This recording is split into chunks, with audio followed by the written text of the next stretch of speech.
Hey, welcome back to the to the OT Asset Management weekly webinar series where we discuss various aspects of OT asset management. And also feel free to enter any questions, and we'll try to address those during the webinar, especially at the end of the webinar.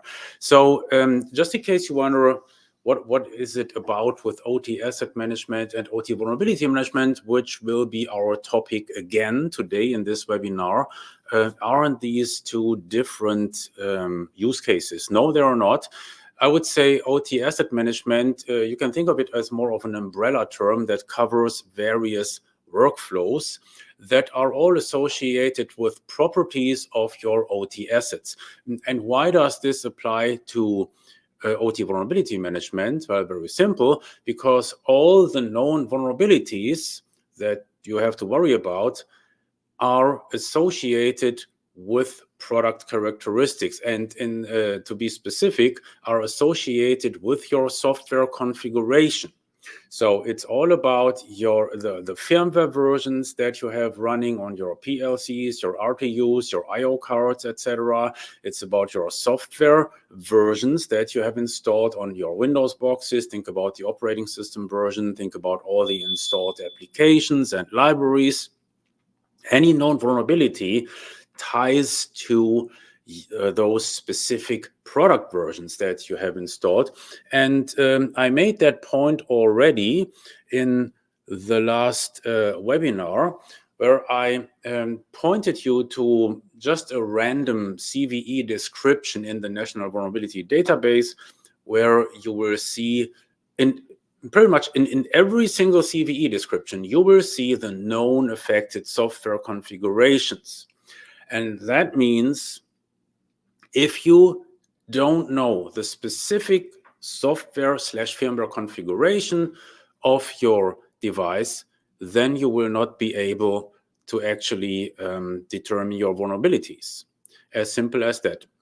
So let's before we go into more detail today, I want to point you to a publication that we have recently released. It's called the OT Vulnerability Management Handbook.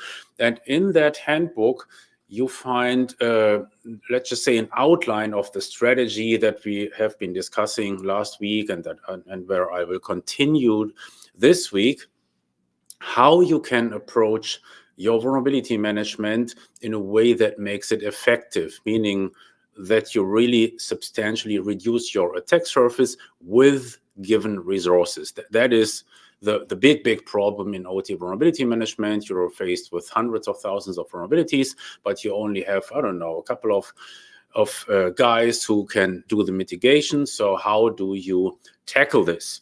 And so in this vulnerability management handbook, we just go through the various tactics that I have also discussed in last week's webinar, that I will continue to discuss in this week's webinar. And you can download this handbook from our website. So if you just go to langner.com and wait a couple of seconds, then bang, a banner, a pop-up window will pop up right into your face. And there you can download this handbook. So today we'll go back to the vulnerability management workspace in the OT-based OT asset management system, and we'll look at a couple of other interesting aspects of OT vulnerability management. So just to recap, in this table, you see all the known vulnerabilities that affect our sample installed base. It's roughly around 5,000 devices. It's PLCs, RTUs, network switches, Windows boxes, etc. Typical stuff that you would find in an OT environment. And in this table, you see all the known vulnerabilities that affect this particular sample database. And this is all matched automatically behind the scenes by OT-Base. So based on your software configurations, based on your firmware versions, etc., you will get this list that shows you all the vulnerabilities that you have to worry about. And usually what you're going to see, That's an astronomically high number. It's exposed here in the upper right corner, almost 700,000 vulnerabilities. And if you don't have a plan, if you don't have a strategy, you can stop your vulnerability management efforts right away, because if you only randomly mitigate stuff that, let's just say, you have just learned about on X or on LinkedIn, that doesn't make any difference.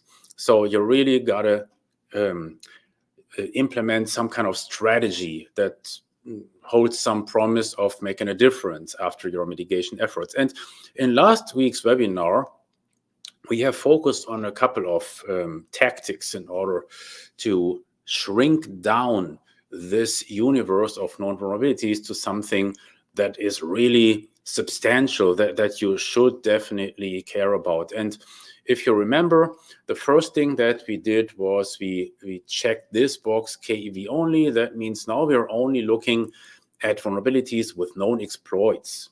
And that shrinks down our result space here to 23,000 vulnerabilities. However, there is one caveat here that I want to point you to. So the known exploits, that is something that you usually only find, or I would say 99.99999 of these known exploited vulnerabilities affect Windows software. Well, for obvious reasons, right? So this is the software that is exploited most by our good friends on the hacker side. And for OT devices, PLCs, RTUs, etc., actuators, there are no known exploits. Well, in a way, you could say that's good news. But then on the other hand, if you think it a little bit through, if you only worry about your known exploits or non-exploited vulnerabilities, that's probably not good enough, because, well, your OT devices are just a little bit more critical, I would say, because they are directly associated with your process control, which is something that is not necessarily true for all your Windows boxes. So just think about it this way. If you would only look at known exploited vulnerabilities, you would probably miss all or most of vulnerabilities that affect your automation gear. And that's not good. Let me give you an idea. So if we check this box off again, and now we say the device type, we are looking for PLCs. And as you can see, well, there is a bunch of stuff that pops up. 2,558 known vulnerabilities that all affect PLCs. And that might be something that you want to worry about, right? So for example, we have here a base core of 10 for this particular, it's a bunch of vulnerabilities that affect Sinomeric CNC machines from Siemens.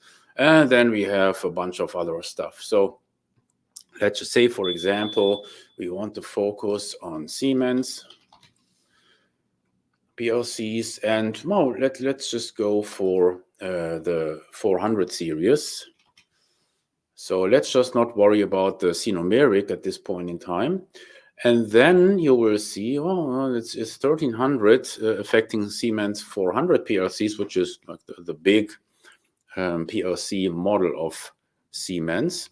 And let's further narrow that down. Let's just say we are only looking at CVEs with a base core higher than 9, just like that. Then we have 140 vulnerabilities that we probably should want to patch, or just mitigate by updating the firmware version. If you want to see any details, it's really, really simple in OTBase. So I would just do a double click here, and then I get what we call the vulnerability profile in OTBase, where I see the details of this particular vulnerability. It's pretty old, 2015. But, well, if you have outdated firmware running on your PLCs, it still affects you. And obviously, this is not a rare occurrence. So you also see all the affected devices for this vulnerability. I see many of those are in Spain and at some other undisclosed location. So this would give me an angle towards mitigation. I would just reopen that scope again, just like what I showed you in last week's webinar. And for the mitigation usually occurs locally, right? Because the control engineer on site needs to do it. You cannot do it remotely. So we would probably set up a specific remediation task for our guys in Spain, and then you're left with those 19 vulnerabilities. So I won't go through this again because I showed it already last week. Let's just look at a couple of other examples. So certainly this is not limited to Siemens. We don't want to call out our good friends from Siemens here. You would see the same thing for Rockwell devices. And again, we have 460 vulnerabilities for those Rockwell PLCs. And this is something that we absolutely want to address because, again, I filtered for anything with a base core higher than 9. So that's really nasty stuff. The other thing that I see right away in this table is several of these PLCs are critical. They come with a criticality rating. Some are safety critical, and I see that right away. So I have a safety PLC here as an example. The same thing here. And this is certainly something I want to address. I showed you last week how you can filter critical devices just by entering an underscore here. And now I only see critical devices. Okay, that is unrelated to a severity rating of the vulnerability of critical. So this is about devices that the SME has assessed as critical for the process or critical for safety. Good. Finally, I want to give you one other example here. When you consider the device type, let's look at actuators. There you are.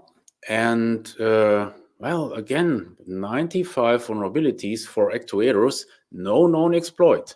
Therefore, if you check that box, they will all go away, but you want to take care of them anyway. This is about a PowerFlex vulnerability, which we had looked at already. It's this particular vulnerability here. And this will most likely also be something that I want to address when I want to check out any of these particular devices. Very simple. No, you just do a double click. This gives me the profile of the device. I see where it is. I see all its details. I see the firmware version that is installed. And 5.1. And that is covered by this vulnerability. So if in that device profile, we see that vulnerability called out, and Rockwell Automation PowerFlex drives 5.001 and earlier. So this is the version that is still affected by this vulnerability. And I could also get additional information. So this shows me exactly the CPE match. I discussed that last week. This is how the OT-based software does its internal matching automatically behind the scenes, and you will see that exposed here. If you have any doubt, well, why would this device be affected by this particular vulnerability? Well, that's the simple reason. And then for your mitigation, you would set up your remediation task, as I have shown you last week. And here we have it already, Charlotte. So we have narrowed it down to a specific site because, remember, mitigation is local. It's done by the local control engineer, and therefore you have to slice it and assign those tasks locally. This is what we have done already here, and this again gives you an idea how a remediation task looks like in OT-Base. Once that I've defined, once that I've taken that result set and put it into a remediation task, I see the start date here, I see the end date, I see what this is all about. And as you can see here, you can also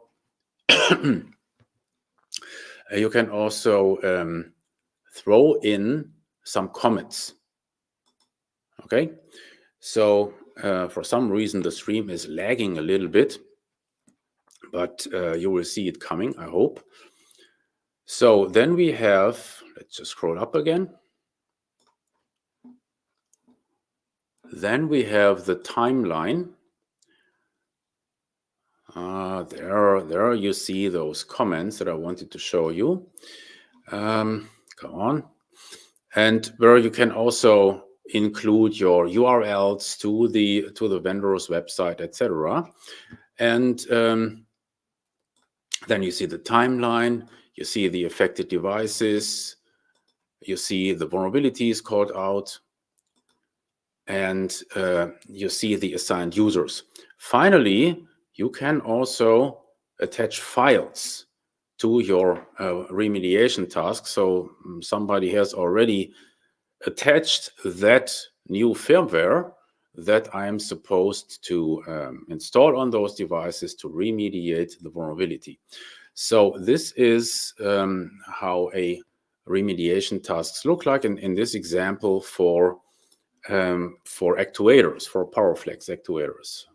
So the other thing I wanted to show you today is when we go back to this vulnerability table, that there are other meaningful ways how to slice and dice the data in order to arrive at result sets where you say, no, this is really something that we want to mitigate. And the two things I want to call out here is, first, if you are using IEC 62443, then you will probably use security levels, security target levels. If you're doing that, you can also filter this table by your security levels. Let's just get rid of the actuator here. And then this would allow you to filter. So for example, just only show me vulnerabilities that are associated with devices that are security level 3 as an example, okay? And then I see right away, oh, that's 20,000 and something. Well, that's still a high number. But if this is what you have defined as the comparatively high security target level that you have associated with these devices, then it is what it is. And I mean, it doesn't make any sense to use those security levels without then following through with the mitigation. So this is another thing that you can use. The security target level is associated with a device. Therefore, you would set the level in the OT-based device inventory. I don't show you how to do that here. But another popular method on how to slice and dice this table is to use risk scores, custom risk scores. This is the column that you see here. So here's the thing. Based on your individual analysis, you might have arrived at a rating of a particular vulnerability for a particular device. Now, this really gets granular. So, for example, let's sort this table by risk score. And then I would see all the vulnerabilities that have been assigned a risk score. Oh, it's not a lot. It's a couple of CNC machines, and then we have a couple of virtual machines here. And this is also something that I can use for defining my result sets for mitigation. So for example, if I would say up here, show me only anything greater than 80, oh, that doesn't work anyhow. So we just use the sorting. Then this gives me another way to reduce the result set. And the difference is now that this risk score is not associated with an asset. It's associated with a vulnerability. Does that make sense? So you could say, for this vulnerability for this device, this has a very high risk. Therefore, this must be mitigated. There might be other vulnerabilities on that device that I don't care about that much at this point in time. And the way you assign these risk scores. Again, it's not done in the inventory, it's done here in this vulnerability table. So what you do is you select a couple of vulnerabilities where you want to assign this risk score, and then you click on edit. And this allows me now here to enter my risk score. Let's just say 75 for these examples. Just like so. Now, if you would now think about, well, yeah, well, you know, it's about 680,000 vulnerabilities. I have no desire to actually go through that very long table manually. No, you don't have to. Because, and so here's the important thing. Listen to me. Listen, this is very important. All the data that I've shown you in that table is also exposed via a REST API. Now that means when you want to go all in with your analytics, you would not do that manually. You would use the REST API. You would write a Python script that pulls all the relevant information from that table. Then you do your computations and you execute your logic where you arrive at those risk score ratings, and then you just push it back into OTBase. And then those numbers will just be there without anybody having to enter them manually. So this is how that works in real life.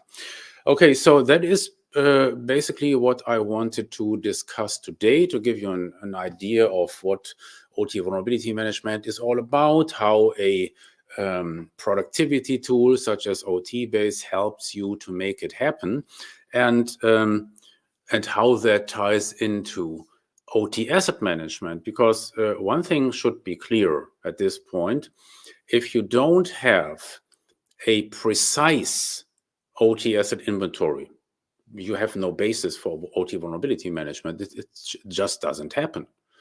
And that is the big problem with all the products out there, with all the OT security products that rely on passive scanning, because they don't have all the details. They don't have all the firmware versions, all the installed software on your Windows boxes. And in that case, you have no basis for your OT vulnerability management, as simple as that.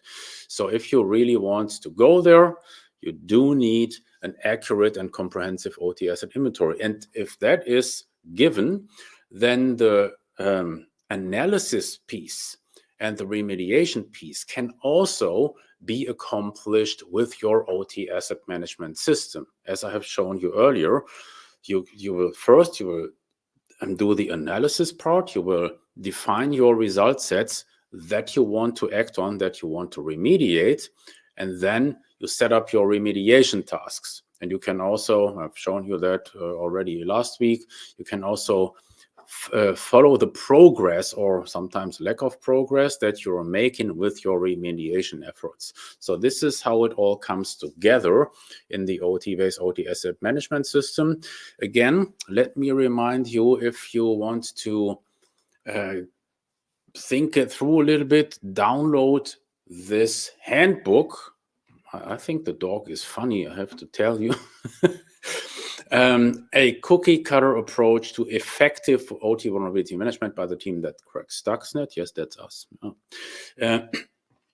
And what we try to lay out here is really something that works, and that allows you to arrive at demonstrable progress. This is probably something that we will focus on in the next webinar.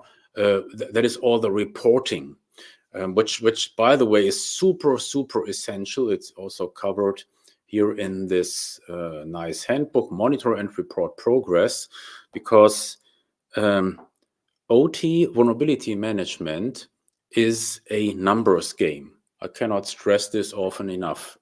It's not about, oh, that latest one, it's so critical, it's super critical, and the risk, etc. No, it's not about that. It's about the magnitude of the problem that you will only be able to address by numbers.